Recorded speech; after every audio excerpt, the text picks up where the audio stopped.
My name is Deborah McCahon. I live in Nashville, Tennessee. I'm a senior citizen and have sort of recently started my own card business.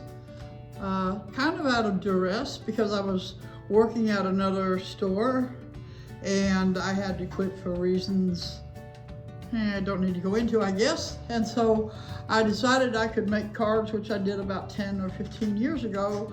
And I really enjoy making cards because I'm a reasonably creative person. I dream ideas at night when I'm asleep of what kind of card do I want to make. And sometimes if I have a particular rubber stamp, I'll dream about what I could do.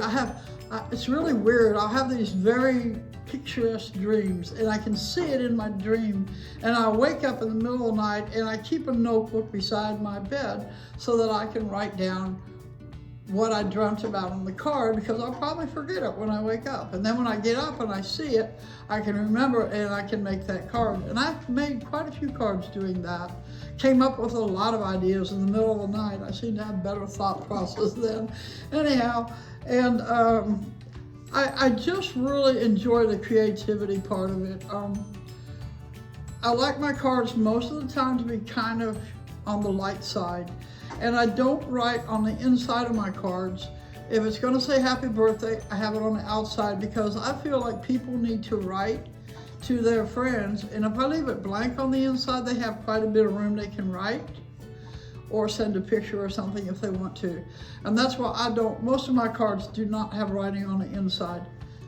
And that just gives people freedom to do what they want to do on the inside. Because I've been to a store, saw a card that I really, really liked, only it said something like, sorry, you lost somebody, or to your sister, and I wanted it from my uncle, And this way, if I don't do a specific thing, people can give it to whoever they want to if they see a card that they like. And I just think that's easier.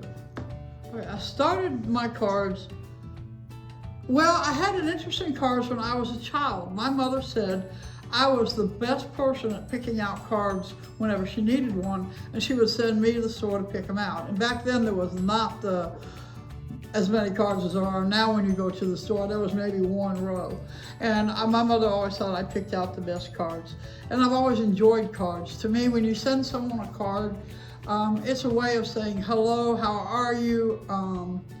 I miss you, whatever. And when your person gets it in the mail, they're a little bit surprised sometimes because maybe they haven't had a note from you, but it's an easy way for someone to send a message without having to sit down and laboriously write a big long letter. You can buy a card and just sign your name to it, and people are happy with that. They don't have to have, how have you been, So it makes it easier for people to communicate, and in this day and age, I don't think people communicate enough. And with the cards I make, I think, people can do that. And like I said, I try to keep my cards on the light side because laughter is the best medicine. And I have spent a lot of my life in depression, and this way I don't go there. In fact, I have some people that have me make sympathy cards. It really, really is very hard for me to make a sympathy card because it's not where my brain goes. I like the kitty cat here with the mouse, and the cat's like, wow, oh my God, what did that mouse bring me? And they're enemies, but this little mouse is bringing this kitty cat a bouquet.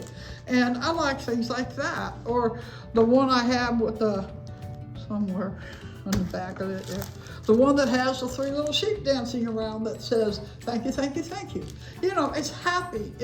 When you look at it, I hope whoever looks at it maybe smiles or gets a laugh, because with COVID around and with so many other things, people losing their jobs or not having jobs for one reason or another, kids not doing well in school because of all the problems they're having in schools these days, to get a card that's on the happier side, I think it's kind of a good way to go.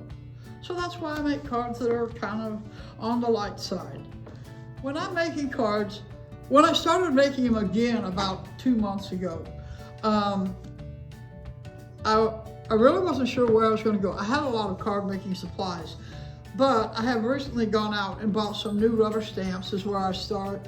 I'm not the artistic type. I cannot draw a picture freehand.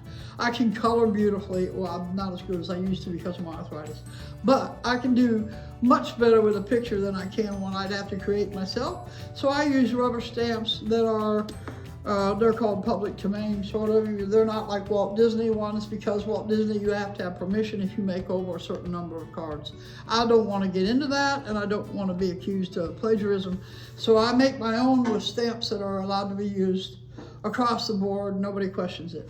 And the ideas I come up with, most of the time are my own. Occasionally I will look at what someone else has done, but I won't do that exact thing. I'll tweak it the way I want it. Again, a lot of it has to do with plagiarism. You have to be very careful when you make cards not to do that. Some people sell card kits where they just like cut out pieces and send them in an envelope and somebody else can put it together. I don't do that. I'm not sure why I don't, but I don't. And I just make my cards and people can buy them. I think I charge reasonable prices, probably less than I could maybe get, because I've seen, you know, your average card in the store today, if it's worth anything, is probably $3.99 to begin with. And they go up from there. And these are all handmade. Even if they have the same design, no two are going to be alike. Either the papers are going to be different, they're going to be in a slightly different position, because they're all handmade. They're not being produced by a machine. And I like the individuality of that. Pretty much. Can you share with us one of the folding cards? One of these? Yeah. This is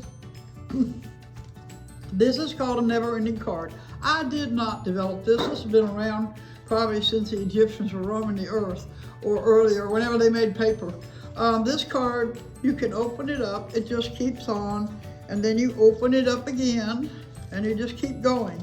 It looks all magical. It's not really that complex. I've got a place that's sticking, and I need to trim it right along here. You can see where it sticks. It took me forever to do this card, but now I can probably put out 4 a day of these because I finally figured it out. Plus I got some machines to help me. I've got a scoring machine, which is what puts your fold lines on things. And then I've got a machine that cuts things out, which is a godsend. I can barely get my little arthritic fingers into a pair of scissors these days. And this machine I have is wonderful. It will cut anything you do. If you're in kindergarten and you're having a problem cutting things out, and your teacher tells you you have to cut it on the line, don't worry. In 20 years, you can buy yourself a machine. It'll cut it all out. You'll never have to worry. So just thought I'd let all you young people know, don't be discouraged. It'll be okay. I couldn't cut anything out. Now then, how can people reach me if you say you'd be interested in maybe looking at some of my cards or buying one of my cards? I'm still working that out. You can speak to Lydia, who will give you her name and number, or you can call me on my, I guess I can give out my phone number. I don't know. I don't want to undersell them. You can, whatever. Anyhow, I don't have it set up yet quite well because it's new for me, and there's so many ways to do it. I'm not sure which way to go yet.